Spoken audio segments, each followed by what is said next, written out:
اللہ الرحمن الرحیم۔ السلام علیکم ورحمۃ اللہ وبرکاتہ۔ کیا انبیاء کرام کا کوئی وارث نہیں ہوتا؟ انبیاء کرام جو اس دنیا کے اندر ان کے پاس مال اور اسباب ہوتا ہے، جب وہ اس دنیا سے پردہ فرما جائیں، چلے جائیں، تو ان کے بعد ان کی اولاد ان کی وارث نہیں ہوتی ہے۔ قرآن مجید اس حوالے سے کیا کہتا ہے اور احادیث میں کیا آیا ہے؟ صرف اسی موضوع کے اوپر میں گفتگو کروں گا کہ انبیاء کرام کے مال کی وراثت آگے ہوتی ہے یا نہیں ہوتی ہے۔ اس حوالے سے دو موقف۔ اہل سنت والجماعت کی اکثریت یہ کہتی ہے کہ انبیاء کرام کا مال کا وارث کوئی نہیں ہوتا۔ انبیاء کرام اپنے مال کا وارث بنا کے نہیں چھوڑتے ہیں، بلکہ ان کی وراثت وہ علم اور نبوت ہوتی ہے،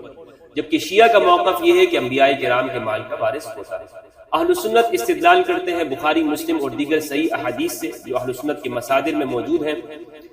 جس سے یہ معلوم ہوتا ہے کہ انبیاء کرام کے مال کا کوئی وارث نہیں ہوتا۔ بخاری کی روایت ہے 6727 اور مسلم کی روایت ہے 4580 اور دیگر کتب کی حدیث کے اندر یہ روایت موجود ہے۔ رسول اللہ صلی اللہ علیہ وآلہ وسلم نے فرمایا، حضرت ابوبکر رضی اللہ عنہ فرماتے ہیں کہ رسول اللہ صلی اللہ علیہ وآلہ وسلم نے ارشاد فرمایا، لا نورث ما ترکنا صدقہ، کہ ہم اپنے وارث نہیں بناتے ہیں، جو کچھ ہم چھوڑ کے جاتے ہیں وہ صدقہ ہوتا ہے۔ اسی حدیث سے استدلال کرتے ہوئے حضرت ابوبکر رضی اللہ عنہ نے فدق کا مال سیدۃ النساء العالمین فاطمہ الزہرا علیہ السلام کو نہیں دیا تھا۔ تو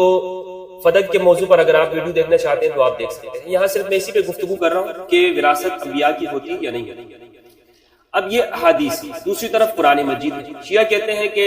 وراثت ہوتی ہے، انبیاء کرام کے مال کے آگے وارث ہوتے ہیں۔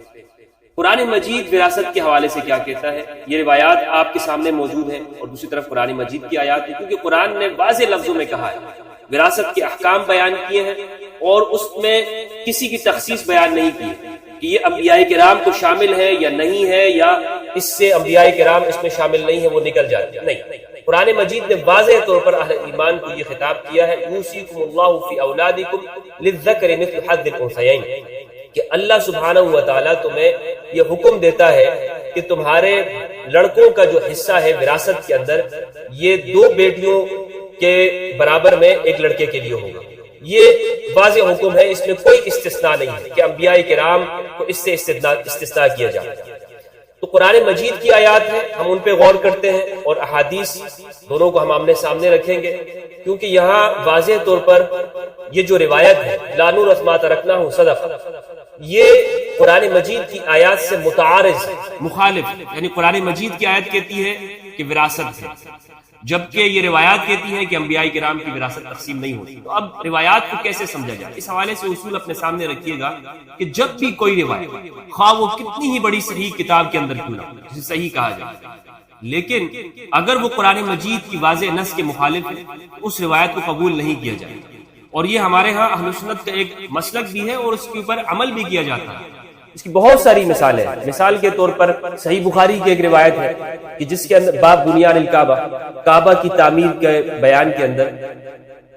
رسول اللہ صلی اللہ علیہ وآلہ وسلم کے حوالے سے یہ الفاظ وہاں موجود ہے کہ حضرت عباس رضی اللہ تعالیٰ عنہ نے آپ کے ازار، اسے آپ کی چادر کو آپ کے کندھے کے اوپر ڈال دیا، کیونکہ مکہ کے اندر وہ پتھریلی زمین تھی اور قریش مکہ کو تعمیر کر رہے تھے، تو یہ اس موقع کے اوپر کا واقعہ ہے۔ تو حضرت عباس نے جب یہ عمل کیا تو رسول اللہ صلی اللہ علیہ وآلہ وسلم گر پڑے، آپ بے ہوش ہو۔ یہ بخاری کے اندر موجود ہے۔ اب یہ روایت عصمت انبیاء کے واضح خلاف ہے۔ رسول اللہ صلی اللہ علیہ وآلہ وسلم کی ذات اقدس کے حوالے سے ان الفاظ کو میں نے بہت احتیاط سے بیان کیا، بخاری کے اندر آپ اس حدیث کو دیکھ سکتے ہیں، یہ موجود ہے۔ اب یہ روایت ہے، اور دوسری طرف قرآن مجید ہے، واللہ یعصمک من الناس، اللہ سبحانہ و تعالیٰ آپ کو لوگوں سے بچاتا ہے، بچائے گا۔ اور عصمت انبیاء یہ اس کے مخالف ہے، لہٰذا اس روایت کو قبول نہیں کیا جائے۔ اور اسی طرح بخاری کی یہ روایت کہ رسول اللہ صلی اللہ علیہ وآلہ وسلم کے اوپر جب فترت وحی کا زمانہ تھا تو آپ نے جب یہ دیکھا کہ وحی نہیں آ رہی ہے تو آپ پہاڑ کی چوٹی پہ چڑھ جاتے، اور آپ یہ کوشش کرتے، آپ فرماتے ہیں کہ بارہا یہ کوشش کی کہ میں اپنے آپ کو وہاں سے نیچے گرا دوں، الیاذ باللہ معاذ اللہ۔ تو یہ روایت ہے، یہ قرآن مجید کی واضح مخالف ہے۔ قرآن مجید نے فرمایا کہ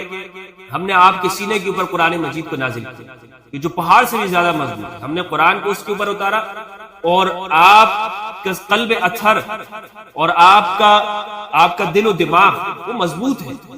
آپ کے حاشیہ خیال کے اندر بھی یہ چیز نہیں آ سکتی معاذ اللہ خودکشی کی، حرام فعل ہے، اور انبیاء کرام کی طرف اس کا وقوع، اس کی نسبت یہ حرام ہے اور محال ہے، اس کی نسبت نہیں کی جا سکتی ہے گناہ کی انبیاء کرام کی۔ اور پھر یا تو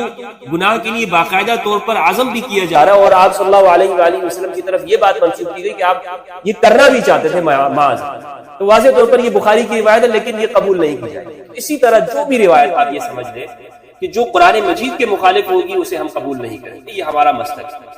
اور ہم نے اپنے اساتذہ کو اسی طرح دیکھا ہے اور انہیں اسی طرح بیان کرتے ہوئے انہیں ہم نے سنا ہے۔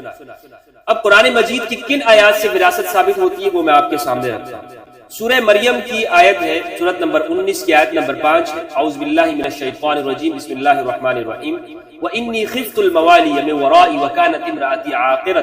فَهَبْ لِي مِن لَّدُنكَ وَلِيًّا۔ میری بیوی بانجھ ہے، حضرت زکریا علیہ السلام نے فرمایا، دعا کی اللہ رب العزت کے سامنے، میری بیوی بانجھ ہے اور میں اپنے پیچھے آنے والے لوگوں کو ان سے مجھے خوف،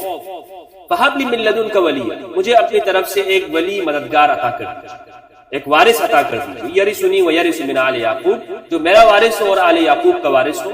وَاجْعَلْهُ رَبِّ رَضِيًّا، اور اسے اپنی بارگاہ میں پسندیدہ قرار دے۔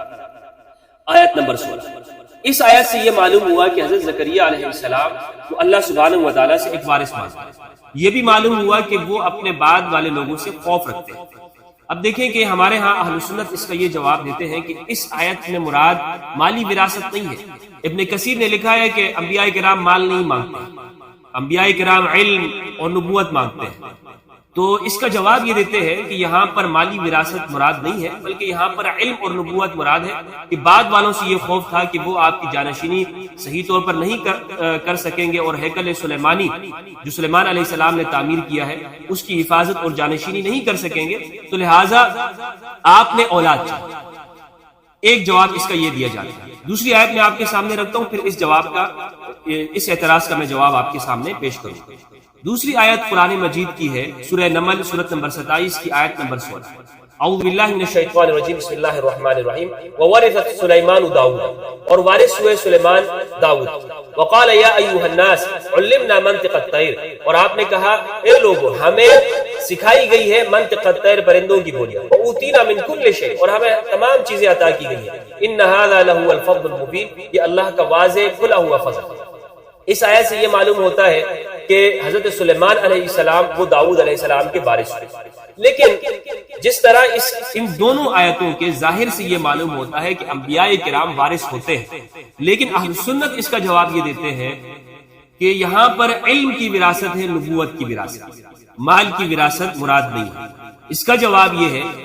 کہ نبوت وراثت سے نہیں ملتی، یہ واضح طور پر موجود ہے اور قرآن مجید میں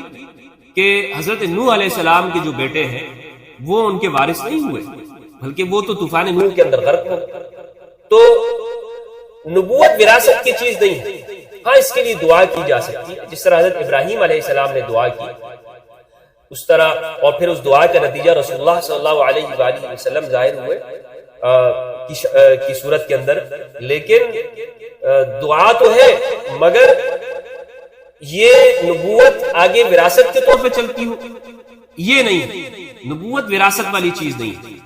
یہ اہل سنت کا عقیدہ بھی نہیں ہے۔ لیکن ان آیات کا جواب اہل سنت اسی طرح دیتے ہیں۔ مجھے نہیں معلوم کہ اس کی کیا لوجک بنتی ہے۔ ایک طرف تو یہ بھی واضح طور پر اہل سنت کا عقیدہ ہے کہ نبوت وراثت نہیں ہے، دوسری طرف وہ ان آیات کا جواب بھی دیتے ہیں کہ نبوت اور علم کی وراثت بنا کے جاتے ہیں۔ ایک اور جواب اس کا یہ ہے کہ اگر ہم بالفرض یہ مان بھی لیں کہ یہاں پر نبوت یا علم وراثت مراد ہے، تو وہ آپ نے اولاد کے پاس جائے گی، جو انبیاء کرام کے اولاد ہیں انہی کے پاس علم کی وراثت منتقل ہوگی نا، یہ تو نہیں ہوگا کہ وہ دوسروں کی طرف علم کی وراثت منتقل ہو جائے۔ میری بات سمجھ رہے ہیں آپ؟ تو اگر ان آیات کا جواب اہل سنت کے طریقے پر مان کر یہ کہا جائے کہ یہاں پر مراد علم کی وراثت تو ٹھیک ہے، تو پھر رسول اللہ صلی اللہ علیہ وآلہ وسلم کی وراثت علم کی وہ کسے ملے گی؟ وہ فاطمہ الزہرا علیہ السلام کو ملے گی، یہی بات ہے، اور امام علی علیہ السلام کو ملے گی کہ آپ امام علی رسول اللہ کے بیٹے کے طور پر ہیں یا بھائی کے طور پر ہیں، اور دوسرے یعنی وہ بعد میں اگر کسی کو علم کی وراثت ملتی ہے تو وہ بعد میں درجہ آتا ہے کہ رسول اللہ صلی اللہ علیہ وآلہ وسلم کا علم وہ دوسروں کو بھی ملا، صحابہ کرام کو بھی ملا، لیکن پہلے طور پر جس طرح انبیاء کرام کے بچوں کو ملی ہے اور اہل سنت اس بات کو مانتے ہیں، اسی طرح فاطمہ الزہرا علیہ السلام اور امام علی علیہ السلام کے لیے سب سے پہلے یہ آیت کے اندر یہ فضیلت ثابت ہوگی کہ علم کے وارث کون ہے؟ فاطمہ الزہرا علیہ السلام، اور علم کا وارث کون ہے؟ امام علی علیہ السلام۔ اب جب یہ بات ثابت ہو گئی کہ علم کے وارث امام علی اور فاطمہ الزہرا علیہ السلام، تو یہ بات آٹومیٹکلی طور پر ثابت ہو جاتی ہے کہ لا نورث ما ترکناہ صدقہ، اس کا علم وہ سب سے پہلے فاطمہ الزہرا علیہ السلام کو اور امام علی علیہ السلام کو ہونا چاہیے، کیونکہ انبیاء کرام وہ اپنے بعد وہ بتاتے ہیں، جس طرح حضرت یعقوب علیہ السلام نے اپنے بچوں کو کہا، حکم دیا کہ میرے بعد تم کس کی عبادت کرو؟ انہوں نے کہا کہ ہم آپ کے رب کی عبادت کریں گے اور آپ کے آبا کے رب کی عبادت کریں گے۔ تو انبیاء کرام علم کو آگے منتقل کرتے اپنے اولاد کو، اپنی موت کے وقت میں، اپنے انتقال کے وقت میں یہ وصیت کر کے جاتے ہیں علم کو، وہ علم کو چھپاتے نہیں علیہ باللہ۔ تو یہاں پر علم کی وراثت اگر اس سے مراد یہ ہے تو پھر یہ روایت لا نورث ما ترکناہ صدقہ، یہ فاطمہ الزہرا علیہ السلام اور امام علی علیہ السلام اور حضرت عباس رضی اللہ تعالیٰ عنہ ان سے مخفی نہیں ہونی چاہیے، ان کو سب سے پہلے معلوم ہونا چاہیے، اور رسول اللہ صلی اللہ علیہ وآلہ وسلم یہ روایت ان کو بتا کے گئے۔ لیکن بخاری کی روایت سے معلوم ہوتا ہے کہ جب حضرت ابوبکر رضی اللہ تعالیٰ عنہ نے یہ روایت فاطمہ الزہرا علیہ السلام کے سامنے پڑھی تو فہاجرت، تو آپ نے حضرت ابوبکر رضی اللہ عنہ کو چھوڑ دیا یہاں تک کہ آپ کی وفات ہو گئی، وصال ہو گئی، اور وہ پوری روایت بخاری کے اندر موجود ہے۔ یہ دو باتیں ہیں جو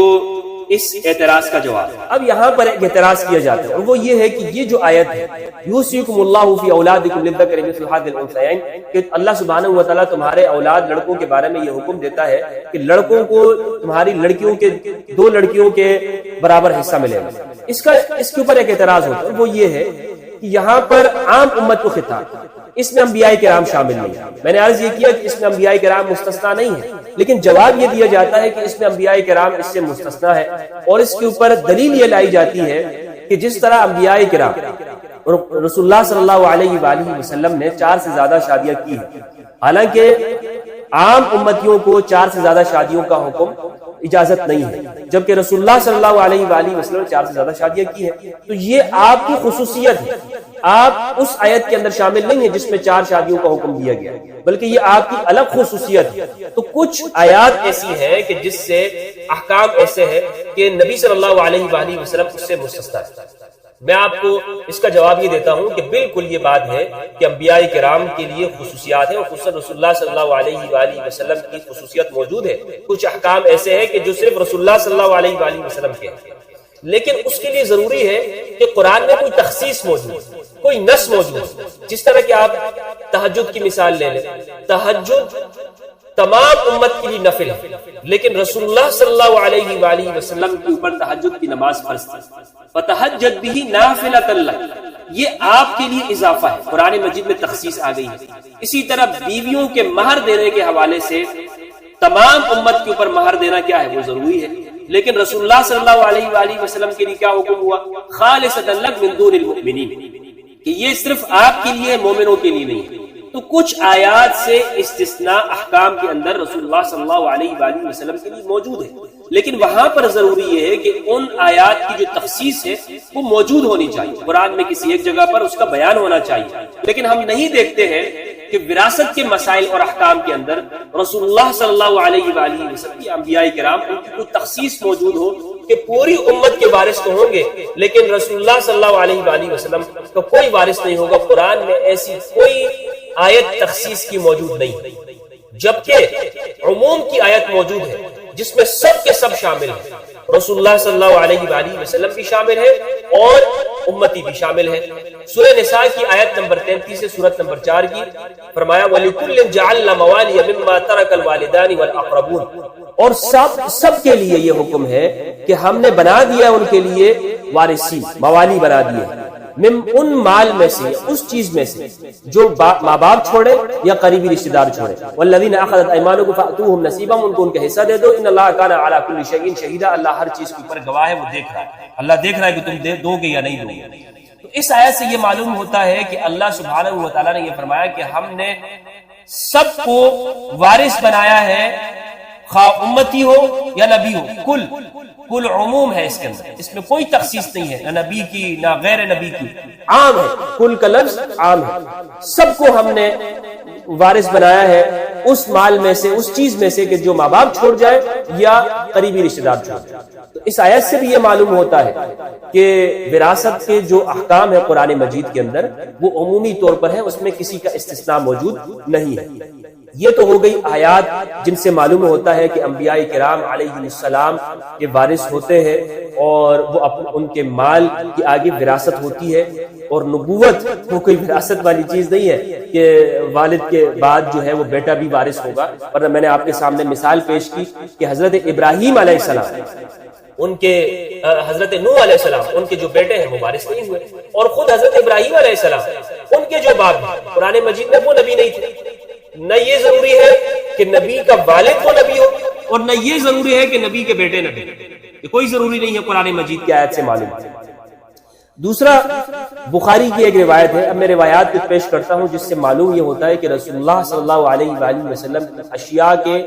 وہ آگے وراثت ہوئی ہے یا وہ بعد میں لوگوں کے پاس گئی، آپ کی اولاد کے پاس گئی. جیسے مثال کے طور پر آپ کی تلوار ہے، اور اس کے لیے باقاعدہ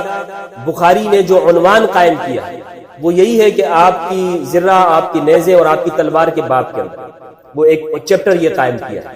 بخاری کی روایت ہے 3110. شہاب زہری کہتے ہیں کہ علی ابن حسین سید سجاد علیہ السلام امام زین العابدین نے ان سے یہ روایت بیان کی کہ جب یزید ملعون سے وہ مدینہ میں آ جاتے ہیں، یعنی جب وہ واقعہ ہو جاتا ہے کربلا کا، امام حسین علیہ السلام شہید ہو جاتے ہیں اور آپ پھر شام سے مدینہ تشریف لاتے ہیں، تو راستے میں مسور بن مخرمہ رضی اللہ تعالیٰ عنہ کی حضرت امام زین العابدین علیہ السلام سے ملاقات ہوتی ہے. تو مسور بن مخرمہ ان سے کہتے ہیں کہ آپ کو مجھ سے کوئی کام ہے تو آپ مجھے حکم دے دیجئے. حل لک الی من حاجت تأمرنی بہا، کہ آپ کو کوئی حاجت ہے تو مجھے حکم دے دیجئے. تو امام زین العابدین نے اس موقع پہ فرمایا اللہ مجھے آپ سے کوئی کام نہیں. پھر انہوں نے کہا مسور بن مخرمہ نے کہ آپ کے پاس جو یہ رسول اللہ صلی اللہ علیہ وآلہ وسلم کی تلوار ہے یہ آپ مجھے دے دیجئے، کیونکہ مجھے یہ خوف ہے کہ آپ کے اوپر یہ بنو امیہ کے لوگ غلبہ پا لیں گے اور یہ آپ سے چھین کے لے جائیں گے، اور اگر میرے پاس ہوگی تو واللہ میں بخدا مجھ سے یہ لوگ نہیں لے سکتے، نہ میں ان کو دوں. تو اس روایت سے یہ معلوم ہوتا ہے کہ امام زین العابدین علیہ السلام کے پاس رسول اللہ صلی اللہ علیہ وآلہ وسلم کی تلوار موجود تھی. اسی طرح امام علی علیہ السلام کے پاس رسول اللہ صلی اللہ علیہ وآلہ وسلم کا گھوڑا یا خچر غالباً وہ امام علی علیہ السلام کے پاس تھا، اور جنگوں میں امام علی علیہ السلام اس کے اوپر سوار ہوتے. اور پھر آپ یہ دیکھیں کہ ازواج مطہرات وہ رسول اللہ صلی اللہ علیہ وآلہ وسلم کے بعد بیوت النبی، نبی کے گھروں کے اندر وہ رہائش اختیار کرتی رہی. تو اگر یہ روایت لا نورث ما ترکنہ صدقہ اس کو صحیح مان لیا جائے تو پھر تو آپ کا تمام ترک، خواہ وہ گھر ہو یا آپ کی تلوار ہو یا آپ کے نیزہ ہو یا آپ کا ذرا ہو، وہ سب کا سب وہ چاہیے کہ وہ بیت المال کا حصہ بنا لیا جائے اور وہ ان سے لے لیا جائے. یعنی ازواج مطہرات سے وہ مکانات خالی کروا لیے جائیں اور امام علی علیہ السلام کے پاس موجود وہ اشیاء وہ لے لی جائے، اور امام زین العابدین علیہ السلام کے پاس جو وہ تلوار تھی وہ حکومت نے لے لی، لیکن نہیں لی گئی. کیوں نہیں لی گئی؟ اس لیے نہیں لی گئی کہ یہ روایت تو فدق کے مال کے حوالے سے پیش کی گئی، لیکن اس کا اطلاق دوسری چیزوں کے اوپر نہیں کیا. دوسری چیزیں یعنی گھروں کے حوالے سے یا ذرا یا نیزہ یا تلوار یا آپ کے جو آپ کے گھوڑا ہے یا خچر ہے اس حوالے سے اس کے اوپر اس کا اطلاق نہیں ہوا. اس کا اطلاق صرف وہاں پہ کیا گیا. تو یہ بات کہنا کہ انبیاء کرام کی وراثت نہیں ہوتی ہے، یہ قرآن یعنی یہ روایت قرآن مجید کی آیات اس سے متعارض ہے، ٹکراتی ہے. اور جب بھی کوئی روایت قرآن کی آیت سے ٹکرائے اس کو سمجھنے کا طریقہ یہ ہے کہ یا تو تطبیق کی جائے گی، دونوں میں برابری کی جائے گی، اگر برابری ہوتی ہے تو ٹھیک ہے، ورنہ تو روایت کو چھوڑ دیا جائے گا اور قرآن مجید کی آیت پر عمل کیا جائے گا. لہٰذا یہ جو مولوی صاحبان بیان کر رہے ہیں نا کہ لا نورث ما ترکنا صدقہ، انبیاء کرام کی وراثت نہیں ہوتی، صرف علم وراثت ہوتی ہے، تو مجھے بتائیے ان مولوی صاحبان سے میں پوچھتا ہوں کہ یہ بات جو یہ کرتے ہیں کہ علم کی وراثت ہوتی ہے، میں اس کو بھی صحیح مان لیتا ہوں، ٹھیک ہے، تو پھر علم کے اندر وارث کون ہوا؟ علم کے اندر بھی تو سب سے پہلے وراثت فاطمہ الزہرا علیہ السلام کے پاس آتی ہے، امام علی علیہ السلام کے پاس آتی ہے، لیکن مولویوں کی زبانیں وہاں پہ خاموش ہو جاتی ہے۔ مولوی کہتے ہیں نہیں، انبیاء کرام کی وراثت وہ علم ہے اور علماء وارث ہوتے ہیں، اور پھر یہاں علماء کی وراثت وہ کون؟ اپنے آپ کو علماء کہتے ہیں اور اس علم کے اندر وراثت کے اندر خود کو شامل کرتے ہیں۔ تو اگر اس علم کی وراثت میں آپ شامل ہو سکتے ہیں تو فاطمہ الزہرا علیہ السلام سب سے پہلے تو وہ شامل ہے اس میں، اور جب وہ شامل ہے، اور میں نے بتا دیا کہ انہیں پھر سب سے پہلے اس حدیث اور روایت کا علم ہونا چاہیے تھا، اور وہ پھر حضرت ابوبکر رضی اللہ تعالیٰ عنہ سے وہ ناراض نہ ہوتا، لیکن بخاری کی روایت کا حضرت حضرت ابوبکر رضی اللہ تعالیٰ عنہ کو چھوڑ دیا۔ اللہ سبحانہ و تعالیٰ سے دعا ہے کہ پروردگار ہمیں قرآن مجید میں تدبر کرنے اور اہل بیت علیہ السلام کی معرفت عطا فرمائے۔ دیکھیں میں نے اس گفتگو کے اندر کوشش یہ کی ہے، بلکہ کوشش کیا میں نے اس ایک مسئلے کے اوپر روشنی ڈالی ہے، قرآن مجید اور آیات کی روشنی، لہٰذا میری اس گفتگو کو فرقہ وارانہ رنگ نہ دیا جائے۔ ہمارے ہاں افسوس کی بات یہ ہے کہ قرآن کی جب بات کی جائے، اہل بیت کی بات کی جائے، تو فوراً سے اسے فرقہ وارانہ رنگ دے دیا جاتا ہے، او ہو یہ تو صحابہ کے خلاف بات ہے، الیاذ باللہ، استغفر اللہ، جھوٹ بولتے ہیں مولوی صاحب۔ اللہ سبحانہ و تعالیٰ ہم سب کو ہدایت کے پر استقامت عطا فرمائے اور قرآن مجید اور اہل بیت علیہ السلام کی معرفت دے۔ والسلام علیکم ورحمۃ اللہ وبرکاتہ۔